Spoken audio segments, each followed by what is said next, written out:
Hello, and welcome back to the third episode of the Most Traveled podcast. I'm Joe Altaffer, back here with my dad, Bill Altaffer, and today we want to talk about a specific trip that my dad did many years ago. And my first question for you is, what's so great about South America? Well, South America has a bit of everything.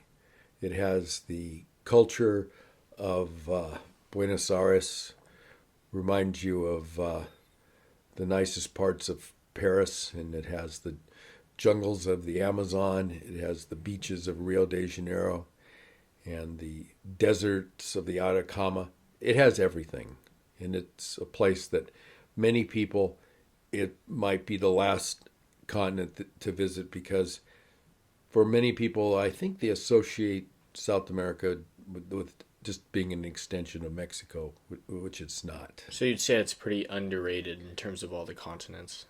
In general, it certainly is, yes. Okay, so today you wanted to talk about a specific fishing trip. So how did that go? And you said you went to a specific area in Brazil, is that right? Correct. Ron Harris, who hired me, I gave him a private ski lesson in Mammoth, and he had hired me in 1973. And we became good friends. And in 74, he told me, hey, next week you're going to go with me down the Amazon. And I said, really? And that'd been a trip that he had done probably 8 times before. So it was kind of an elaborate fishing trip. In other words, we're going to go into the middle, if you can imagine, Brazil. We're going to go almost dead center into the middle of the what they call the green hell, the Mato Grosso of the Amazon River Basin. Was this one of the first times you've been to the Amazon, and your tour group was it their first time they went to that area? I think it was into that area. It was definitely my first. Because it was so remote. So remote. Prior to that, my world travel, like many people, were was going to like capitals of countries, maybe a second city like St. Petersburg if you're thinking of Russia. But this was going into the interior of a country that's not easy to get to, and it's remote. And that was 50 years ago, so it was more remote than it is today. So now I'm going bisecting the country, and I'm going deep into its heart. And so, as before we talk specifically about this trip, I was just curious. You were telling me a little bit about the company Amazon. So how did Jeff Bezos come up with that name? I read it was his idea to make the world's largest bookstore. And seeing as how the Amazon River is the world's largest river, not the longest like the Nile, but the most tributaries, the most land and water area, that was his idea of calling his company Amazon. So he wanted something that was really expansive. Big. Yep. Okay. So tell me more about the trip. So you were on a houseboat. How was that basically set up? Well, it was on the Araguaia River, which is in the middle of the Amazon, and we had to get there. So we flew out of Los Angeles, and those days they didn't have direct flights to, say, Rio de Janeiro. You had to go to 2 or 3 cities in between and transfer planes, etc. So we started out L.A. to Mexico City, and then Mexico City to Bogota, Colombia, and then on to Rio de Janeiro, where we were met. Because Mr. Harris had operations all over the world, his operation in Rio was there to meet us at the airport and take care of immigration and our bags and luggage, which, by the way, some of them were foot lockers full of ammunition. Really? Yeah, and then Ron wanted to shoot some game while we were in the Amazon, so he'd taken his golf clubs and taken his guns apart and mixed the barrels and whatever in with the golf clubs. So I remember the customs guy looking at the footlocker, which, like I said, was full of ammunition, and he goes, "What's that?" And then Ron just goes, "Nothing." And I took his word for it. Took his word Oh, for it. wow. We got through the airport, and today, who knows what would happen to you bringing that kind of Yeah, I stuff. don't think that will work as well. But so what? Tell me more about any dangerous aspects traveling to the Amazon at that time. What was something you had to look out for? Uh, I suppose the most dangerous animal in the world, the kills the most people, the The hippo. mosquito. Oh, mosquitoes? Yeah. When, Okay. when we met in LA, there were about 7 or 8 of us that were going, uh, that Ron put the trip together for. And some of the people purchased these things to go around your neck, and it has a battery, and it Supposed to ward them it's off. supposed to ward. But Okay. I don't think, I don't even know if they have those things anymore. But, DEET or whatever type of mosquito repellent, that worked. But, it's going to be hot and it's going to be muggy, and there's going to be a lot of animals that you don't see, such as the longest snake in the world, the anaconda, and capybara, which is the largest rodent in the world. They're all there, but you're not going to see them because the jungle's so thick. So you would basically spend most of your time on this river boat, and then you would periodically get off, or how would you see? Yeah, we had to get to the riverboat. So first we spent a couple days getting oriented in Rio. In the Rio Sheraton at Ipanema Beach, which is right by Copacabana Beach, it was brand new. And so we had a meeting. Ron had the penthouse floor of the hotel because, he had 2 or 3 tour groups staying in that hotel every day. And I remember he got us around, and he had this fancy money belt with a Tiffany brass buckle on it. And he said, I'm carrying something like $100,000 with me. And what I'm going to do is divide up the costs later, and then that's how I'll pay for the trip now, and then you can just pay me later. And I'm thinking, as a ski instructor making $15 a day, that I at least had a guaranteed job to pay off this bill that I'm going to get eventually for the cost of the trip. So let's delve a little bit more into the specifics of this trip. So how did it go? How was your first day there? Well, from Rio, we flew into the interior of Brazil, and eventually we got to the town of Goiânia, and we spent a night there. And it, for the most part, at that time had just dirt streets. There weren't any paved streets in that town. And then we took another plane to the Araguaia River, which is where the boat was docked. And the boat, what it is, it's made out of plywood, and it has pontoons, and it has maybe 8 rooms on it. And there's a bridge on the top deck with a helm where the captain steers the boat. And then the last third of this plywood structure are 4 or 5 outboard motor engines. And then back in that area is a kitchen, and in the center is a eating area. So I remember, I think we must have gotten to the ship at night, and in the morning, before I got up, I was woken up by gunfire, and Really? Ron had put together the rifle, and he was shooting. Just wild game or I think he was shooting caiman. They're oh they're really? like a crocodile, Those are scary. and off the side of the ship. And so I wake up to this gunfire, and that was the first morning. It was a 2-week trip on the boat, and we would go down the Araguaia River, and after breakfast we would get in smaller boats. I think we had 3 or 4 of them, and there were enough crew that they went along with us and took us to different fishing holes along the river. We'd all go into different directions and spend the morning trying to catch our lunch and dinner. So And what kind of food would you eat? Like, well, what's customary in the Amazon? we mostly ate what we caught, and Really? so fish. It's mainly fish. Mostly fish, and then we had a permit to hunt caiman, which we ate several nights. It tastes Like chicken, probably. like tuna, or more like tuna. The Tuna? tail, yeah, Okay. the tail is it's like a fish, Ugh. and so we would go out and hunt them at night. You go out in the dark in these small same boats we used during the day, and you'd look for the eyes of the caiman, and you'd see the two eyes staring back at you with your flashlight, and then they get shot, and we would.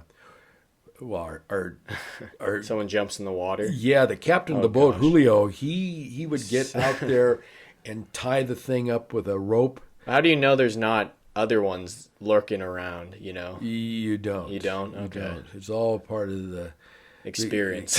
yeah. Because I just thought of this today actually as a fishing trip, but I always thought of it as a major adventure, going into the Amazon, something I hadn't done before, and was I guess on the bucket list. Okay. So how many miles traveled would you say On the river? on the river? Yeah. On the river, probably for those 2 weeks, probably 150 miles. One time, on the edge of the Araguaia, is the second largest river island in the world called Banal, and we stopped on that island to walk to the interior, a couple miles from the shoreline, to a ranch, and a working ranch, probably a family there of 3 generations, a dozen people all together, and we bought a cow, Okay. and they butchered it right there, Ooh. and I have pictures of all this, and they cut it in half, and they put that cow on a horse, and brought it back to our boat, the small boat on the edge of the river, put that in the boat. Then we ferried that back to the houseboat, and then did a barbecue that night. So would you periodically have to load up food while traveling on the river? It was already set up before we got there, like Okay. water and things they need to cook. But the majority of the stuff was fish, and the caiman and this cow. So Okay. So that was kind of the gist of all the food. So Yeah. what would you say, how many stops did you have while on this 2-week trip? we would stop every day 3 or 4 times. 3 or 4 times? Okay. Yeah. So you didn't feel like you were too kind of locked in on the boat. You could walk around, Yeah, see the things. top deck was like a giant. Didn't have a swimming pool. It's nothing fancy like that, but it had deck chairs up there, and you could, lay out with your copper tone at that time and get tanned. But there was a time we were supposed to go into town to get something, and they decided that I would go with like the number 2 guy, Javier, into town. He didn't speak any English, but I could understand I speak a little Spanish. So we go into this town, and it is a very, very rough town. It just on the edge of it, they were building the Trans-Amazonian Highway. So there were people there, and I don't think this highway ever exists today. I think the jungle reclaimed it, but it might be there. But they didn't have a road across the Amazon. They were building it, and they'd pay these construction workers a lot of money, especially at that time, or even today. And along with this camp of the road makers came ladies of the night. They followed the camp because that's where the money was. Yeah. And so this is like Sunday morning. Javier and I are coming into the walking into the village to get something we needed from one of these cardboard plywood type stores, and he introduces me to the local sheriff, and the sheriff's leaning up against this tree, and he's got this long Colt 45 6-shooter stuck in his pants, and he's explaining to us how the night before, and we could see the blood in the street, in the dirt street, that these 2 construction workers, probably Caterpillar drivers, they got drunk and they started fighting over one of these ladies of the night. Mm-hmm. So they went out and they had a shootout right there where we were standing. Really? Only they killed each other. Oh my gosh. So there was no winners, and he was showing us the blood there. So this was like the Old West. going into this part of the Amazon, and I have no idea what it's like today. I've never been back, and I'm sure it hasn't changed that much. So why would you say it's like the Old West? Well, that just the shootout that we Just the just shit. had, Okay. and then we're on the Araguaia River, and then north of us is the Xingu River. It starts with Xingu, is the Xingu River, and at that time, no white man or any Europeans had ever crossed that territory in the jungle. A couple years before us, probably in the late 60s, a missionary group of French priests were walking to find the Xingu people, and they were attacked and all killed by the bows and arrows of the Xingu. So that was what was to our north, were these wild Indian tribes.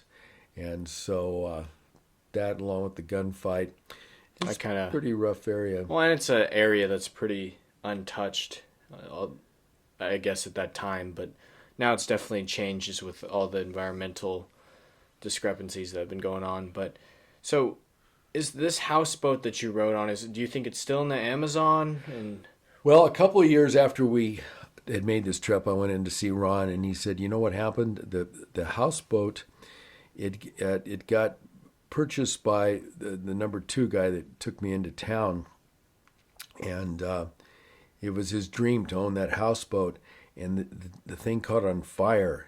Really? And he got killed trying to put the fire out. oh my gosh, So that was the end of the houseboat trips.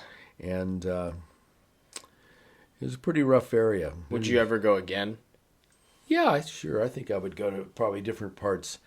You know, it's the size of the United States, the Amazon. It's huge, huge area. Something like 20% of the world's oxygen comes from, so they say, from the Amazon area. It's the Earth's lungs. You know, it's the green hell, they call it, the Mato Grosso. Mm-hmm. And super area. I escorted trips right after that, groups to places like Manaus and Iquitos and Leticia in the Amazon basis north of where we were. But those are established cities. And So would you recommend this trip to many others? Is it a hard trip to plan? it's not for everybody. Okay, so this is even more of a smaller market of people. Very small, you know. Basically, I think extreme hunter fisherman type might go along with this. They get a lot out of it. Yeah, but your average person that goes to Europe, stays at a 4-star hotel, they're not going to buy into this. It's too, you know, they're going to stay back in Rio and go to places like that. So would you say the only way to kind of get to this area is just by boat? You know, you can't stay at some nearby towns and check out the Amazon. No, you can't do that. You can take a cruise ship up to Manaus, which is a big city on the Amazon, and probably 4 or 5 days up from Belém on the Atlantic Ocean, and you'd experience the Amazon River, which is way wider than where we were on the Araguaia. But you know, you'd be in the area. You might go to Peru and take a boat down where the Amazon actually starts, tributaries, and end up in Manaus, and you get an Amazonian experience. They'd have you go into villages and see people that are, you know, natives to the area. But what we did is really different. And can it still be done today? I don't know. The people that did it before with Ron, his friends, were what they call the Tahiti boys. And they were these 3 guys that went to SC. I think some of them had their MBAs or their law degrees from SC. And they started in Newport Beach, the restaurant called the Rusty Pelican. And they were Ron's buddies. And they had been on trips previous to me going on the last one. And as the story goes, Muck, who's one of the Tahiti boys, there was Muck, Jay, and Kelly. They're the guys that started the Bali High hotels. They're the ones that created the over-the-water suites that you see copied all over the world now. That was their creation, and on Bora Bora. So coming back, Muck, who's pretty much a wild type guy, he got caught at LAX with a small Cayman in his overcoat. He was trying to sneak it into the country, and Just did it work out or what? it bit the customs guy, and I think he had to turn it over. Oh gosh. But somehow Ron, I guess with a little baggie, snuck in a piranha, and it used to stay in his office for at least a dozen years in the valley in Encino, where Hempel Harris, that's the company he ended up owning and creating. He had a piranha in his fish tank, and he'd snuck that in. But what happened with me coming back from this trip was Ron was losing his hair. And you remember, he's my boss. I have to do whatever he says, basically. So he says he's going to stay down in South America, but he wanted me to take back this tree bark that his brother, who taught English, Promotes hair growth? That's right. Oh gosh. He says this: you boil it, and then which it ended up not working. But anyway, he wraps this stuff up in this newspaper. This tree bark. Tree bark. Wow. And he says, you take it back. So, okay, I'll take it back. It's not going to work today. But anyway, also I'd like to say that getting down there was not like LAX nonstop, Rio, get off the plane. We had to, hop down, hop back, making 3 or 4 stops. So finally we get into LAX, and I'm with 2 other people from the trip. And this is on your way back. This is on the way back. And in the old days, there was a conveyor belt.